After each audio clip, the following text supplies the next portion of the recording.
Imagine the hum of tires on asphalt, the rhythmic thump as a semi-truck crosses endless miles of concrete. It's the early 1990s, before smartphones, before GPS tracking, before constant digital connection. America's highways stretch like arteries across the country, carrying not just goods and people, but stories, some hopeful, others lost forever in the noise of the road. Stay tuned as we uncover one of those stories, a tale that begins with freedom and ends in fear.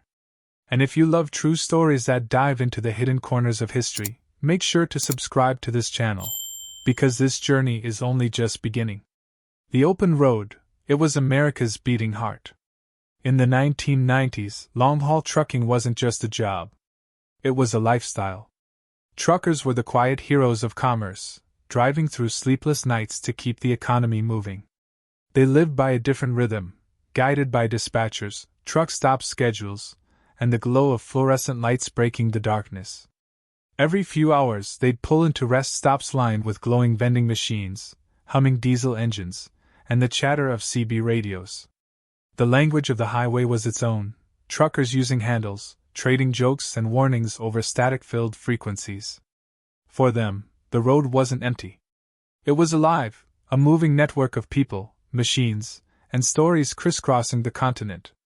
But alongside the truckers were others who lived by the road, drifters, travelers, runaways, and hitchhikers chasing dreams or trying to outrun something behind them. The 1990s were the tail end of the hitchhiking era. It was still possible, and still romantic, to stick out your thumb and trust a stranger. Movies and road songs had made it seem free, even adventurous. Two strangers sharing stories under the open sky, moving from one state to another with nothing but faith and gas fumes between them. But the truth was more complicated. By the early 90s, the golden image of hitchhiking had started to fade. The culture that once symbolized freedom was giving way to caution. The news told stories of missing people, of rides that never reached their destinations. Still, thousands took the risk, because the road, to many, meant possibility. They believed in the kindness of strangers. And most of the time, that trust was rewarded. But sometimes, the road had other plans. The America of the 1990s was a land in motion. Nearly 50% of freight moved by truck. Every day, millions of pounds of goods crossed the highways, from food to furniture, from coast to coast. These highways connected everything, small towns, rest stops, and people who might otherwise never have met. At night, the interstates took on a new character. The bright daytime world faded into something quieter, lonelier, and, at times, more dangerous. Truckers pulled over to sleep, headlights disappeared into the distance, and the hum of diesel engines mixed with the sounds of crickets and far-off thunder. The open road was both a friend and a stranger. For those who called the road home, truckers, travelers, runaways, life followed unwritten rules. There were the good spots to sleep, the trusted diners where the coffee never ran out, and the unspoken codes between drivers. They shared directions, food, and sometimes warnings. They looked out for one another, most of the time. But between these points of connection were stretches of darkness, miles where no one stopped and no one saw. It was in those empty stretches that the sense of freedom became fragile. The 1990s marked a turning point for the highway culture. Technology was starting to creep in, pagers, early cell phones, tracking systems, but not enough to erase the anonymity of the road. Truck stops were still hubs of human stories. Diner counters filled with laughter and weariness. Travelers swapped tales about routes, weather, and small-town cops. Yet behind the chatter, there lingered something else, the quiet knowledge that danger could ride along unnoticed. Police reports from that time tell a haunting pattern: disappearances near interstates, last sightings at truck stops or rest areas. It wasn't always easy to trace what happened after someone got into a vehicle and vanished into the horizon. And that's what made this world so mysterious, and for some deadly. Still, the road drew people in. It was irresistible, the endless motion, the simplicity of direction. East to west. North to south. Everything in life could fit into a bag or a back seat. People who felt trapped in cities or broken homes saw the highway as a path to renewal. Hitchhiking, though risky, was often seen as an act of faith, faith in humanity, in the idea that somewhere, someone would stop and help. And for decades they did. Countless friendships and adventures began on those roads. The hitchhiker and the driver, strangers who became companions for a few hundred miles. But underneath that surface of kindness and connection, there were cracks. Cracks that widened as the 1990s unfolded, exposing darker realities hidden behind the wheel. By 1990, America's highways had become something more than travel routes. They were microcosms of society, filled with those searching for purpose, work, or escape. Truckers carried the nation's weight, but they also carried loneliness. Hitchhikers carried hope, and sometimes desperation. Every mile told a story. Every truck stop could be a crossroads between ordinary life and tragedy. The night belonged to those willing to face it, people who found beauty in the neon and fear in the silence. The freedom of the open road had always been a symbol of adventure, rebellion, and discovery. But by the early 1990s, it was beginning to change. The country was becoming more connected, yet more fragmented. The great American highway still promised opportunity, but it also held secrets that the daylight couldn't always reveal. Some saw it as a pathway home. Others saw it as an escape. And a very few, saw it as something else entirely. That's where our story begins, with the people who trusted the road, who lived and breathed its rhythm, who believed that the journey itself could save them. They didn't know that someone else was out there, driving those same highways, watching, waiting. But before we get to that, we need to understand the world they moved through, a world of freedom, distance, and quiet danger. The highways of the 1990s were more than pavement and painted lines. They were the last frontier of American wanderlust, a place where people met by chance, where kindness and danger rode side by side. As the story unfolds, we'll travel deeper into that world, into the life of a man who used those same roads for something unthinkable. So stay tuned. The next chapter takes us behind the wheel, into the mind of Robert Ben Rhoades, the man the world would come to know as the truck stop killer.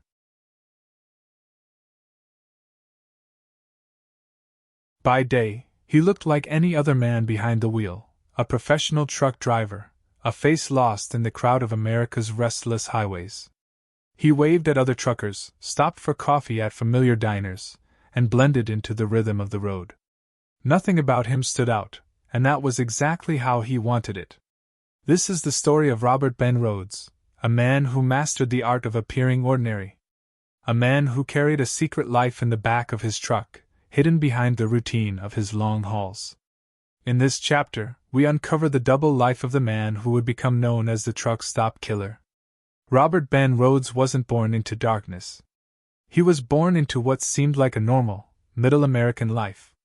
Born in 1945 in Iowa, his early years were shaped by family moves, his father's military service, and a childhood that appeared unremarkable. Teachers described him as quiet, polite, even intelligent, not the kind of boy anyone would have suspected of future cruelty. But normalcy can sometimes mask deeper fractures. As he grew older, Rhoades developed a fascination with control, an urge to be seen as important, superior, and in charge. Those who knew him later described a man who wanted to be admired, but also feared. He sought respect, but demanded obedience. His charm had edges, sharp ones that cut when people got too close. In his 20s, Rhoades' life began to drift. He served briefly in the Marines but never made a career out of it. He studied, held small jobs, and later turned to the open road, drawn to the freedom that trucking offered. The road, for many, is a place of solitude and reflection. For Rhoades, it was something more, a stage where he could live without boundaries, without witnesses, and without questions. Driving a long-haul truck gave him independence. He could disappear for days, even weeks. Nobody looked twice if a driver spent hours alone in his cab or stopped overnight at a quiet rest area. He was his own boss, and in that space of autonomy, something sinister began to grow. By all appearances, Rhoades was polite and reliable. He was described by coworkers as friendly, sometimes even funny. He spoke with confidence, had a deep voice, and an almost teacher-like composure. He knew how to earn trust quickly, a skill that would later help him conceal who he truly was. But beneath that composure lived someone else. Someone who viewed the world through a lens of domination and manipulation. He lived two parallel lives. In one, he was the man at the diner counter, drinking coffee, chatting with other truckers about routes and road conditions. In the other, he was methodical, secretive, and cruel, operating from a mobile world of his own design. To understand Rhoades, you have to understand his need for control. It wasn't about impulse, it was about power. His life behind the wheel became a place where he could rewrite the rules. The highways gave him anonymity. Each stop was a new town, a new set of faces, a new chance to hide in plain sight. During his long trips, Rhoades developed habits that seemed harmless to outsiders, taking photographs, logging his travels, keeping his truck spotless. But he also began creating a personal space inside that vehicle, one that blurred the line between a workspace and a private domain. He modified parts of his truck's interior, turning it into a space that reflected his darker thoughts, a small, confined world he controlled completely.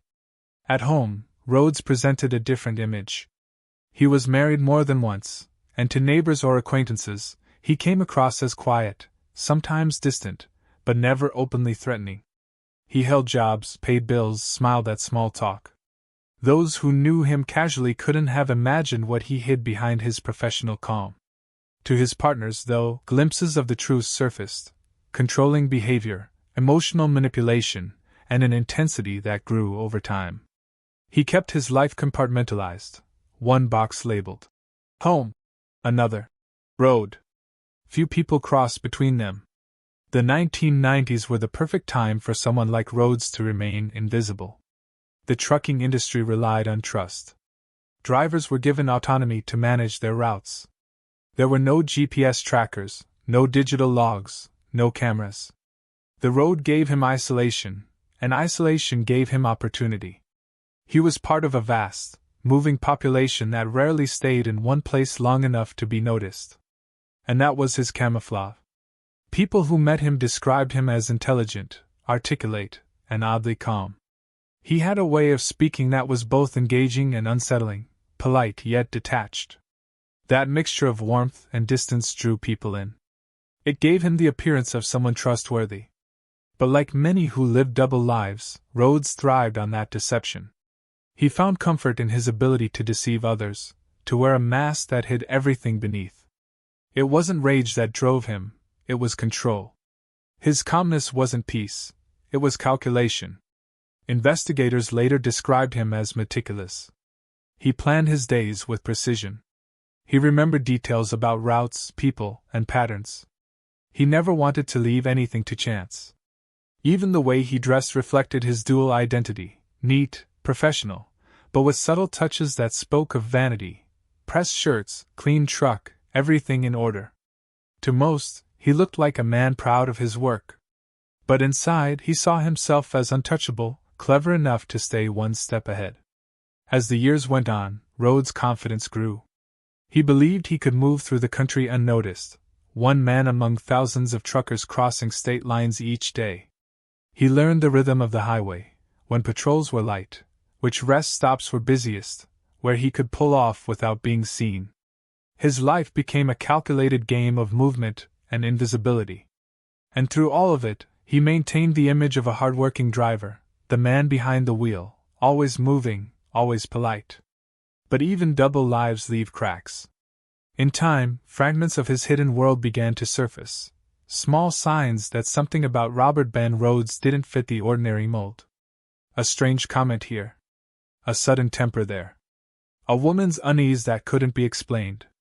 Those moments would later form the trail investigators would follow, but for years, they were dismissed as quirks, misunderstandings, or the eccentricities of a loner. He counted on that. He knew how to charm his way out of suspicion, how to redirect questions, how to appear harmless. When we look back at his life, one truth stands out: Rhoades didn't simply live on the road, he became the road. Every mile, every stop, every conversation was part of his design. His control extended beyond his truck and into the way he moved through the world. He was a man who understood visibility and invisibility, when to be seen and when to vanish. That knowledge kept him hidden for years. Robert Ben Rhoades built his life around a mask. Behind the wheel, he was a professional driver. Behind the mask, he was something else entirely, someone who saw the highways not as routes to destinations, but as hunting grounds of opportunity and control. The man who smiled across the counter, who laughed over coffee, who waved at passing drivers, was the same man who lived in secrecy, feeding on power and domination. But even the best disguises can't last forever.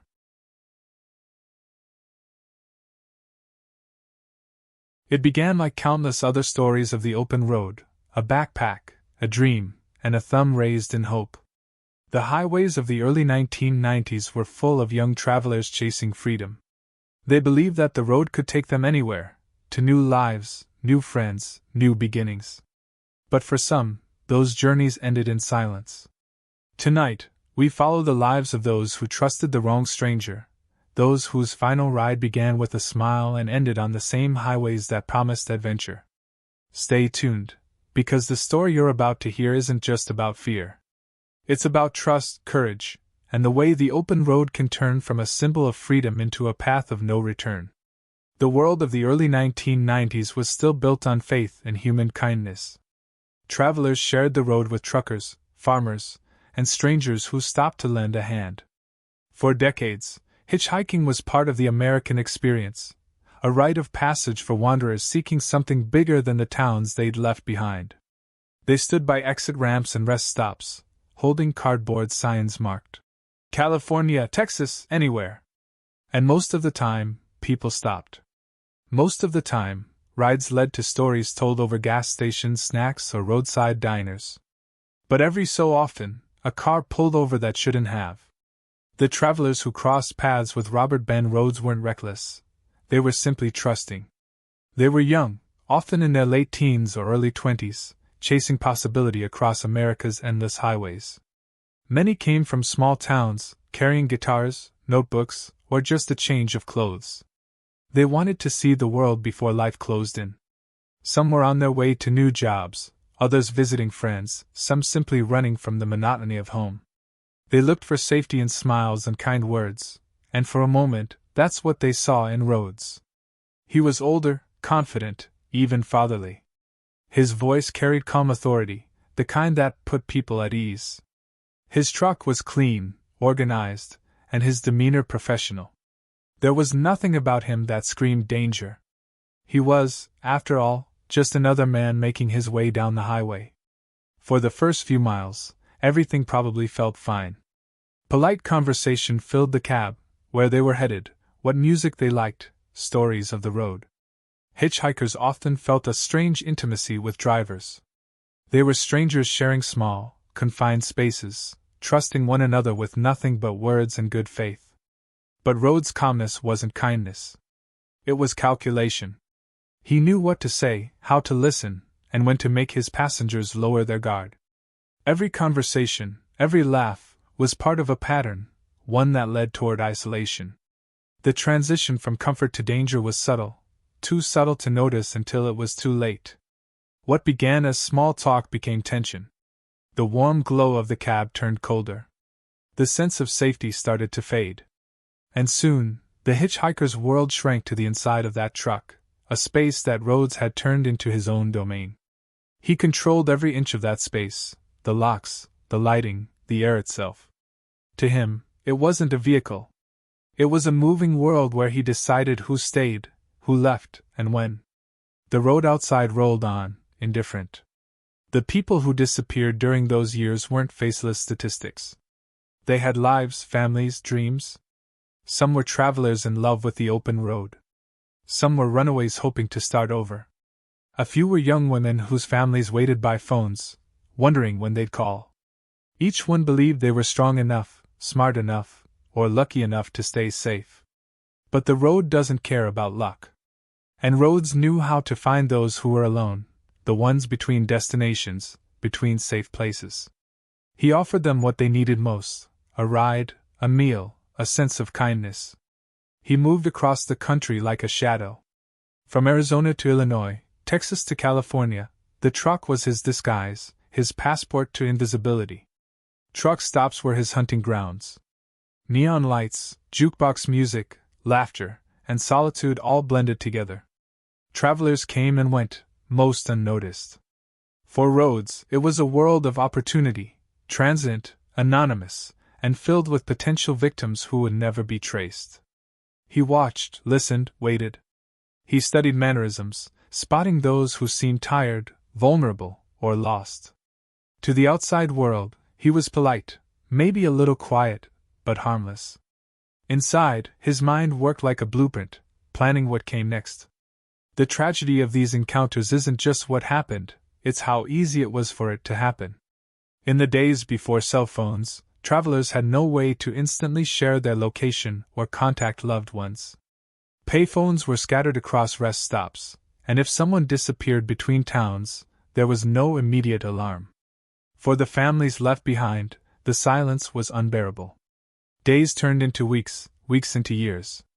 Posters were printed, police reports filed, but the roads stretched too far, and the clues faded too fast. Rhoades thrived on that invisibility. Each journey gave him control, and each stop was a new beginning. But in the midst of his crimes, investigators would later find a chilling detail. He documented parts of his travels. Not just maps and fuel logs, but personal mementos and photographs. These weren't trophies in the cinematic sense. They were records of control, evidence of a mind that saw domination as an achievement. For him, the road wasn't a path to somewhere, it was the destination itself. Every mile was part of his pattern, every stop another chance to repeat it. Yet the highways that concealed him would eventually turn against him. Police departments across states began noticing connections, disappearances near rest stops, similar circumstances, a pattern tied to the trucking routes. Still, without modern tracking tools, it took years to connect the dots. By the time investigators closed in, the number of lives he had touched and destroyed stretched across the map like a web. It's important to remember the humanity of those who trusted him. They were not naive. They were hopeful. They believed that the open road was still safe, that kindness still existed, that every driver offering a ride was just another traveler trying to help. Their courage to explore, to move forward, to believe in strangers, it was the essence of what the American highway once represented. Their names, though not all remembered, became symbols of those lost to the spaces in between, the exits, the rest stops, the quiet stretches where the light doesn't reach. By the time Rhoades was finally caught, the world had changed. The open road wasn't the same. People became cautious. Hitchhiking faded into history, replaced by fear and awareness. But the echoes of those lost journeys remain, whispered in the hum of the highway, remembered in the stories that warn us that not all who travel the same path share the same purpose. The road that once symbolized freedom had been turned into something darker by one man's obsession. And yet, even in the shadows he left behind, the courage of those travelers endures. They remind us of trust, fragile, precious, and easily broken. Stay with us. Next, we uncover the moment when Robert Ben Rhoades' double life collided with justice, and the truth inside his truck was finally exposed.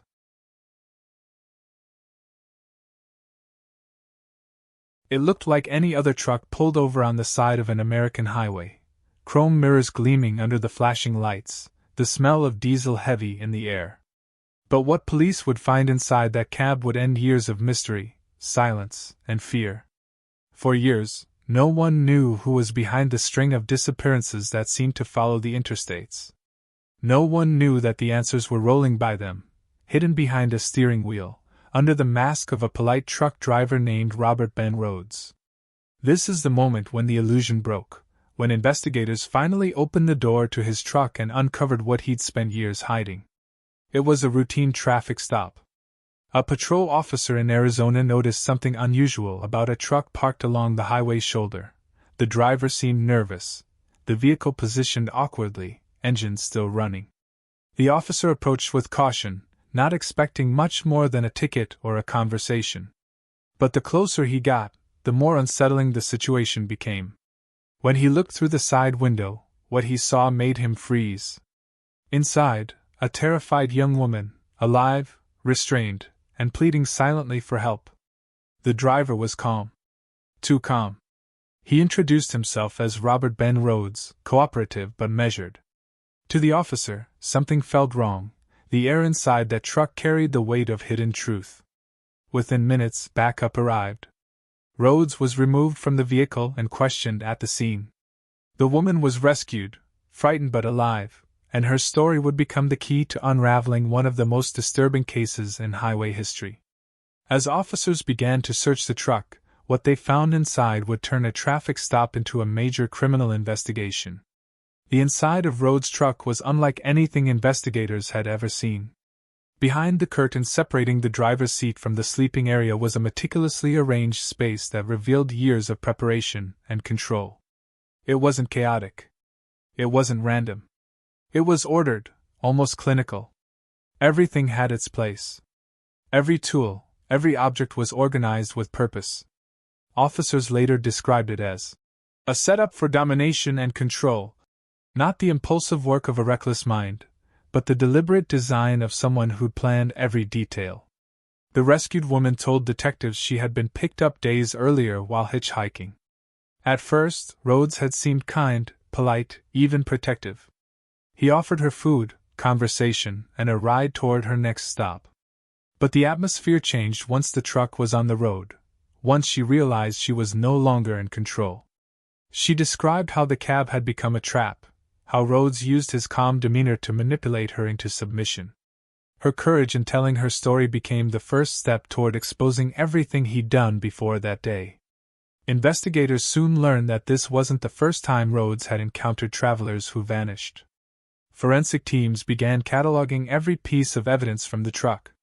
They found photographs, personal belongings that didn't belong to him, and journals containing cryptic notes. The items suggested a history, a record of people who had come and gone. Each clue pointed to a larger pattern, stretching across states and years. As detectives traced his routes, they began connecting unsolved disappearances near highways and rest stops. Many of those cases involved young travelers, often last seen accepting rides from truck drivers. At first, the connections were speculative, miles apart, across multiple jurisdictions. But forensic work began to tie them together through small, telling details. Similar methods, similar timelines, similar highways. The deeper they looked, the more it became clear. Rhoades had used his job as a cover, his truck as both a vehicle of travel and a weapon of control. Detectives described Rhoades as disturbingly calm during questioning. He denied involvement at first, keeping his professional demeanor intact. But as evidence mounted, his story began to fracture. He had spent years building his identity around structure, the clean-cut driver, the man who followed schedules, the one people trusted to deliver goods across state lines. That same structure now became the key to catching him. Investigators used his logs, receipts, and fuel records to track his movements. Each mile documented by his company became a breadcrumb trail, leading from one disappearance to the next. When investigators dug into his background, a picture began to form. This wasn't a man acting on impulse, this was a methodical planner. He chose victims who wouldn't be missed right away, travelers, runaways, hitchhikers. People whose absence might take weeks to notice. He used the geography of the interstate system to his advantage, long, isolated stretches of road where no one would intervene. Each case was hidden by distance and time. And for years it worked. The woman rescued that day became the voice that broke the silence. Her testimony gave detectives the first concrete timeline they could build around. With it, they were able to retrace Rhoades' previous routes and link him to multiple unsolved cases. The breakthrough came when investigators matched items from his truck to evidence found in earlier disappearances. Personal belongings of victims were recovered, items that had no reason to be in Rhoades' possession.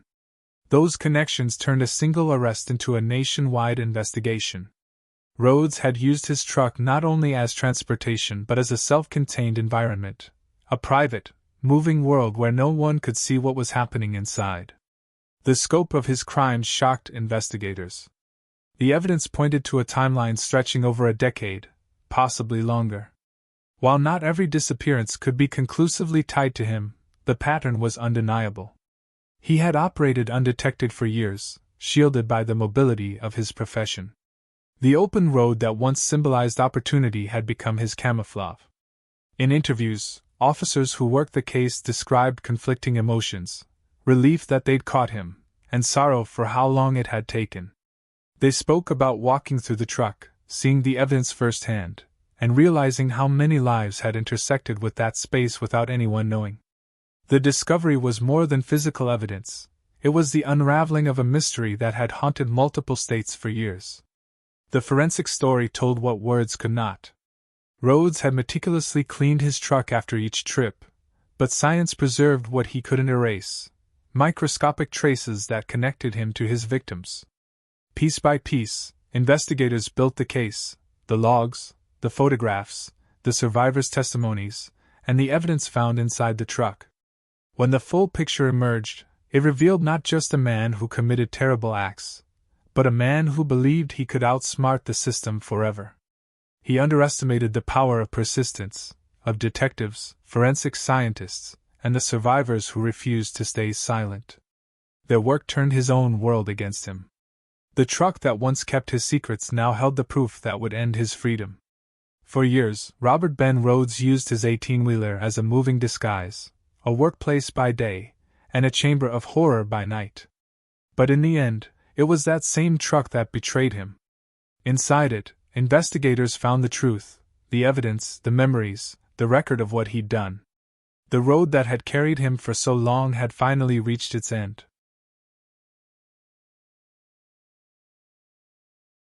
It all began on the open road, endless miles of freedom, movement, and trust.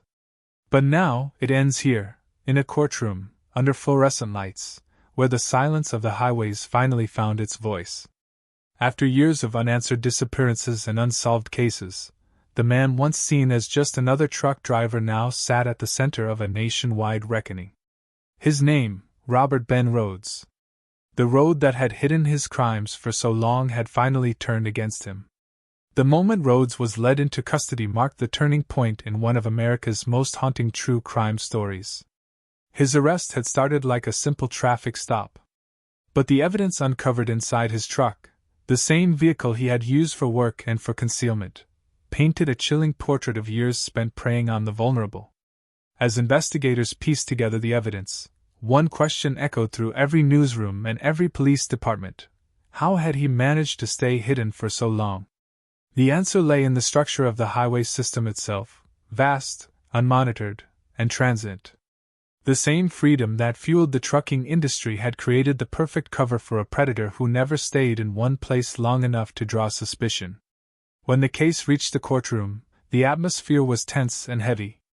Reporters filled the benches, families of missing victims sat silently in the back, and investigators who had worked tirelessly on the case finally faced the man whose name had filled their reports for years.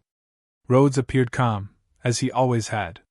Dressed neatly, composed, showing little emotion. His demeanor in court mirrored the same unsettling control he'd shown on the road. But this time, it wasn't control, it was resignation. The prosecution laid out the timeline piece by piece, the evidence recovered, the testimonies of survivors, the forensics that tied Rhoades to multiple disappearances. It was a story built from fragments of horror spread across countless miles, finally assembled into one undeniable truth. For the families of the victims, the trial was both an ending and a wound reopened. They listened to the details, not the ones that sensationalized, but the ones that explained. They heard how their loved ones' final journeys had intersected with Rhoades' routes. They watched as the man responsible avoided their gaze, as if eye contact could undo the mask he'd worn for years. When the verdict came, it wasn't just a legal conclusion, it was a collective exhale. Robert Ben Rhoades was sentenced to life in prison. No parole. No more highways. No more shadows to hide in. But even as justice was served, the ripples of his actions spread far beyond the courtroom walls. His case became a wake-up call, not just for law enforcement, but for the entire culture of hitchhiking and trucking in America. The highways that once symbolized independence were suddenly seen in a new light.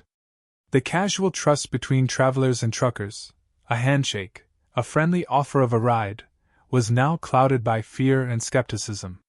Hitchhiking, once woven into the fabric of American adventure, began to disappear. Parents warned their children never to thumb a ride. Police departments developed better systems for tracking missing persons. And the trucking industry, once overlooked by the public eye, became a subject of scrutiny and reform. In the years following Rhoades' arrest, analysts and criminologists studied his behavior, not to glorify him, but to understand how someone could live two entirely separate lives without detection. He was a case study in control, a man who thrived on the anonymity of the road, using routine and charm as his camouflage.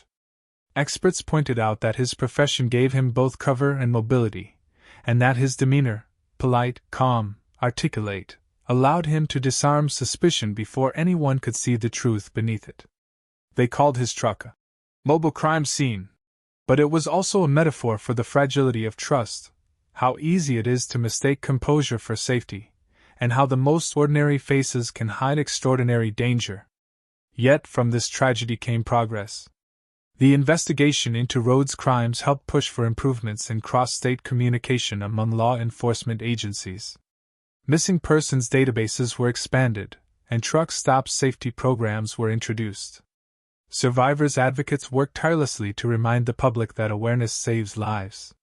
They campaigned for better tracking of transit workers, better lighting and surveillance at rest stops, and more education for travelers about safety on the road.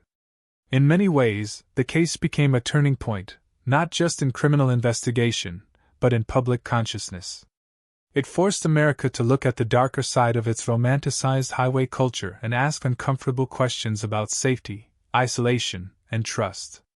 For those who survived encounters with Rhoades, life never returned to what it was before. But their courage in speaking out ensured that his crimes would never stay buried. Their voices turned fear into awareness, transforming private trauma into public vigilance. And for the families who never saw their loved ones again, the verdict provided a measure of closure, not complete healing, but the knowledge that the man responsible would never again harm anyone else.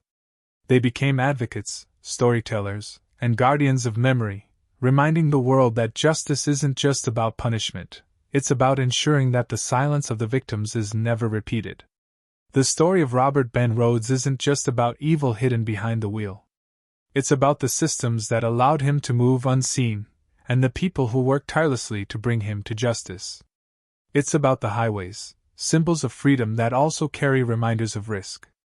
In the decades since his arrest, the legend of the truck stop killer has become part of American true crime history, a warning, a lesson, and a reminder of how fragile trust can be when the world looks safe but isn't. Even today, drivers still pass the same interstates where Rhoades once roamed. But now, those roads are watched, patrolled, and remembered. The same asphalt that once hid his crimes now carries his story, a silent memorial to the lives lost and the justice finally won. The open road will always be part of America's soul, vast, unpredictable, and filled with stories. But the legacy of this case reminds us that trust must be earned, and awareness can save lives. The highways are safer now, not because the danger is gone, but because the world learned to look closer. Robert Ben Rhoades' journey ended behind bars, but his story left a permanent mark on how we view the road, not as endless freedom, but as a place that demands vigilance, empathy, and care for every traveler who still believes in its promise. And that's where this story ends, not on the highway, but in the lessons we take from it. The road continues, the world keeps moving, and history remembers those who were lost along the way. If you've been following this story and want more deep, true crime journeys like this, stories that explore not just the darkness, but the truths it reveals, make sure you're subscribed. There are more stories waiting down the road.